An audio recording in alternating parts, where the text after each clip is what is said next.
Hey guys, Ali from the future here. Look, while I'm looking at this playback and looking through some of the clips, I noticed that it was a little net flying around the camera. So just disregard. Satan has sent the net here to try to stop the show, but we're going to watch the show anyway. We're going to go on with the show anyway. So just disregard him and enjoy the video. Hey everybody, welcome to part 5 of the Get Ready With Me series. This is the last and final part of the series, and I hope y'all are enjoying it so far. I hope y'all are getting to know more about me through this Q&A process, and that you are tuned in and really enjoying yourself and the content. Okay, so I'm going to go ahead and get right into these last few questions. These are just like some last few questions that people ask that I just want to make sure that I go ahead and address. So the first question is, what prompted you to move to the country? So I came here to restart my life, but years ago, way back when my daughter was like 2 years old, I knew that I wanted to move down south. It just took me a really, really long time to go ahead and make the move down here. So I had kind of planned it out for a couple of months beforehand, but something happened that caused me to have to go a little bit faster, and I did it, and I'm really, really glad that I did that. So the question is, what is your true passion to do in life? And my true passion would be anything where I'm an entrepreneur, really more so things that I could create, execute my own ideas, and maybe connect with other people and put our ideas together and build something great. I don't really like to do anything where I have to do what somebody else needs me to do. More so what I want to do from my own creativity, my own wisdom, my own desires. Sometimes a lot of things just come to me spur the moment, and I want to be able to do those and execute those things and be able to be compensated for them. What do you want from life and for your children's life?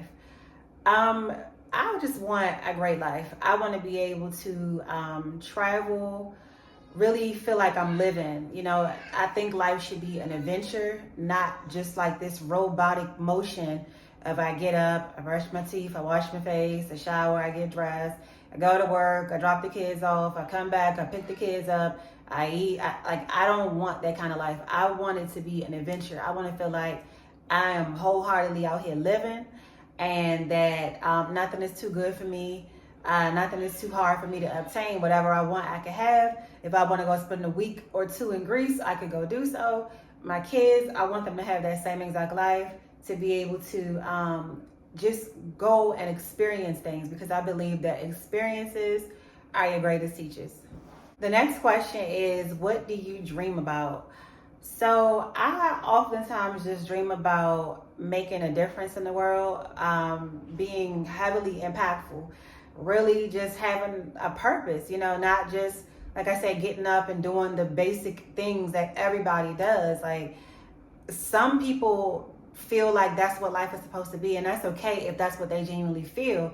But I, on the other hand, feel like I'm supposed to be doing something. You know, I feel like I have a true purpose, and it's taken me a really long time to figure out what that is, and I'm still discovering what that is. But I just want to definitely make sure that I make impact on the world, on people, and especially in those areas that are like really impoverished, and where people just kind of overlook, don't care nothing about them, always talking about them, don't see any hope for them. You know, like I want to have my hand in those areas, and to be able to really see people grow and develop over time through the things that I've done, as well as people that I might collab with to help me go and do things on their behalf, or whatever the case might be. People did things for me, you know, groups and things did things for me when I was in certain positions. So I definitely see myself being in that place as well. All right, so the next question is, how does your son feel about your hardships? And the answer to that really is, my son don't really have no feelings about the hardships, because my kids already know, no matter what we go through, we've been through a lot of different things, you know, and they already know, no matter how bad things might get, I'm gonna always be there. I'm gonna always make sure that we're good regardless of what's happening. So they don't really have to worry. Like, I've made ways out of nothing. And my own kids will tell you that. Like, she can make she can make something out of literally nothing. I always figure it out. I just pray and use my wisdom and ask God for more wisdom to do whatever I need to do. You know what I'm saying? So whether that might be that I gotta go and do get extra creative, whether I have to ask for help, whatever it might be, like I don't mind doing whatever it takes to make sure that they are okay. Now there's certain limits on that. However, I always make sure that we're good, and my kids are very well aware of that. So they don't worry about nothing. So the next question is, are you aware of Head Start assistance? So yes, I am aware of that, and my kids actually are enrolled in a Head Start program. So that is where they attend. However, the program it's a nice program, and I really like the people there. However, and my kids like the people there, but it's just that the way the program is ran is oftentimes inconvenient for other people or for the parents. So it's just like a lot of impromptu closings that they might do, and it might be for days upon weeks, sometimes even months, and you never know when your classroom is going to reopen. So my goal is to get them out of that program and eventually be able to pay for daycare so that I could have something a little bit more reliable. I like the program, but unfortunately the way it's ran isn't the most convenient for me and even for other families as well. So just for FYI purposes, it's a little net flying around by my camera. So please disregard that, because there's no way I'm re-recording this video over for a gnat being in the clip. So I answered that. Are you aware that you need to repair your credit so that you will be able to finance things later?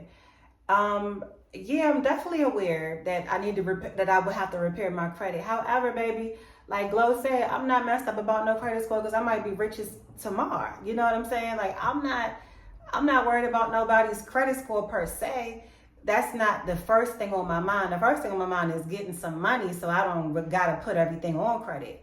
I could buy things in cash. I could pay things up front, you know, or if I do put something on credit, I know that I can rely on my income to pay it. So I'm more so concerned about getting my bread up than I am about some credit for things to finance things. That's not really a concern of mine. So the next question is, what made you start YouTube? So I started YouTube as, I used to just watch YouTube all the time. And I saw people making videos. Like I used to watch this girl all the time. They used to do makeup tutorials every single day. She would do so many of them. Then she started doing like get ready with me's and things like that. I used to really like her. And I still do, as a matter of fact. And this was years ago. So she's like a YouTube OG. And then I started to decide that I wanted to come on here and sing. Like I used to just cover people's songs.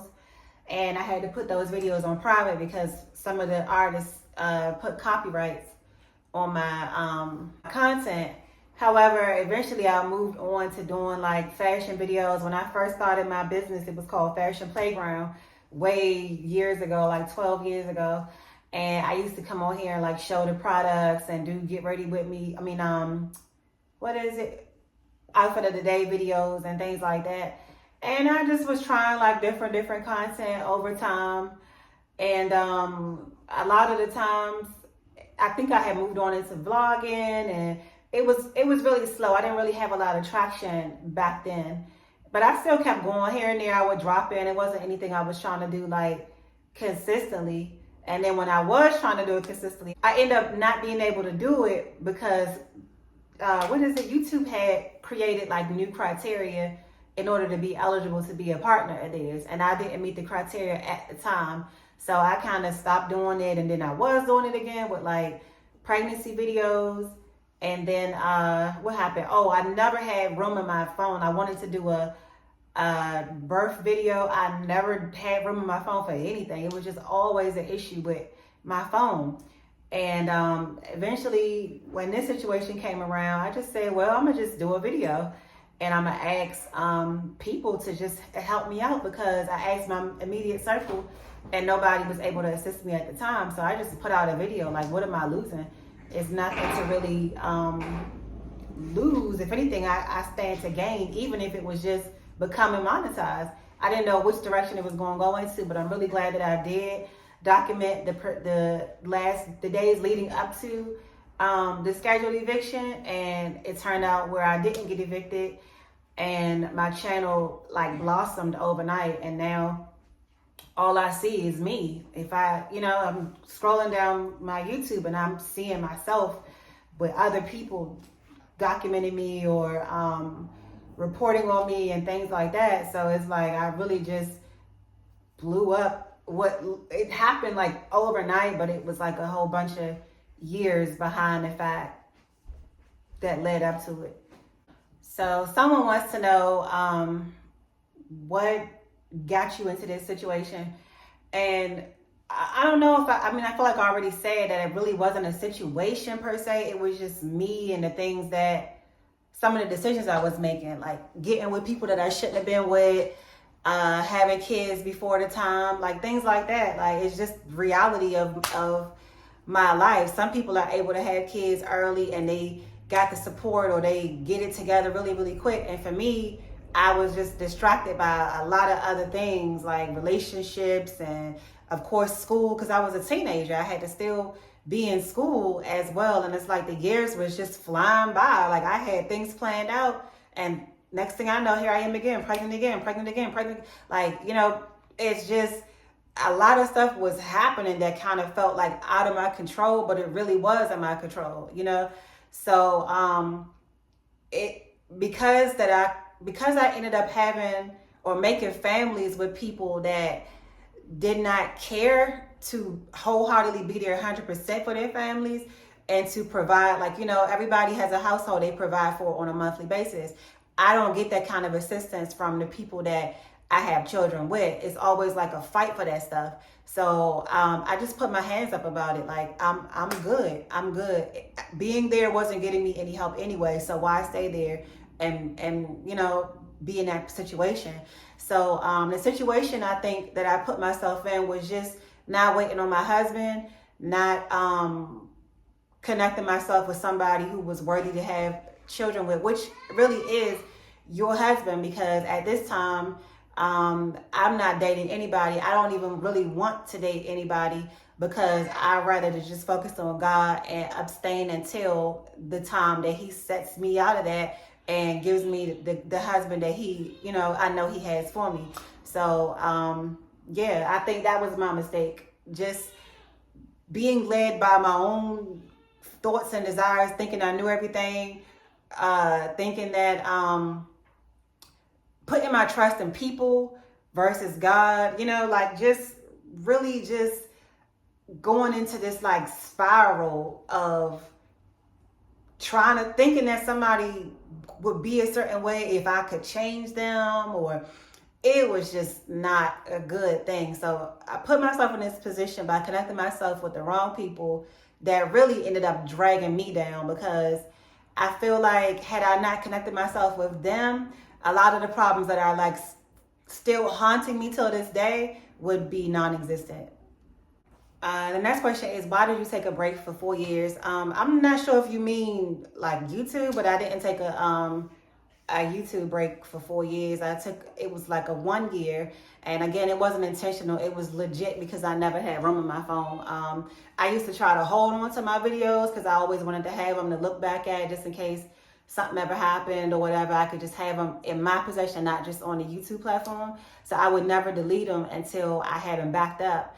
But I got over that. Like, when I wanted to produce content now to document the period of eviction that I was facing, it's like I just was like, okay, I'm gonna just delete whatever. I don't care. I'll put them out there, and I could always, I guess, download them back from the platform later or something along those lines. Like, I didn't want to let me trying to hold on to the content in my phone not make room for new content that I could be putting out there and growing my channel with. So that's it. It was just 1 year. So the next and final question is, where do you see yourself in 1 year, and where do you see yourself in 5 years? So in 1 year, I definitely see myself completely out of financial struggles. Now, whether that mean I got this much money or this much, this much money, as long as I'm able to cover what I need to cover on a monthly basis and can still have some space for leisure, I will be happy with that. I also want to maybe own a home in a year, and definitely have a vehicle that maybe is paid off, or something of those lines, so I don't have to worry about or risk things like repossessions and things like that happening. But I mean, if I'm financially stable enough, then I will be able to afford whatever it is that I want. Now, in 5 years, I definitely see myself living a life. I definitely want to be out here making some serious impact in the world and helping people out as much as I can. Really just trying to make a difference out here through philanthropy and traveling as much as I want to, owning a huge home that I built from my own design, my own wisdom and desires, owning multiple things, properties, real estate, different businesses, like really having to establish several sources of income so that I could have something to really leave behind for my kids. As the Bible says, you want to leave generational wealth and you want to leave an inheritance for your children's children. So that is very important to me. Like, I would hate for my kids to start off like I did with nothing, nothing, have to get every single thing that they got on their own, and end up falling and just messing up, and from the distractions. I want to have like a solid foundation for them, like a start that they can really take advantage of and just go up from there. Like, I don't believe that you should have to do everything on your own because you're 18.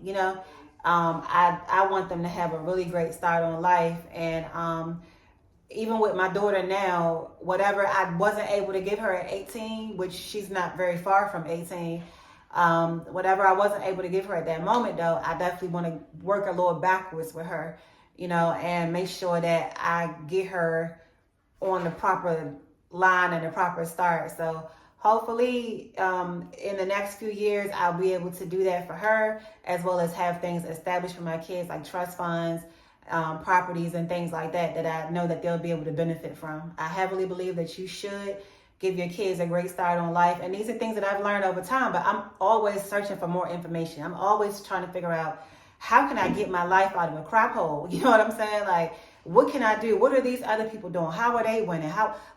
Success leaves clues, like they say.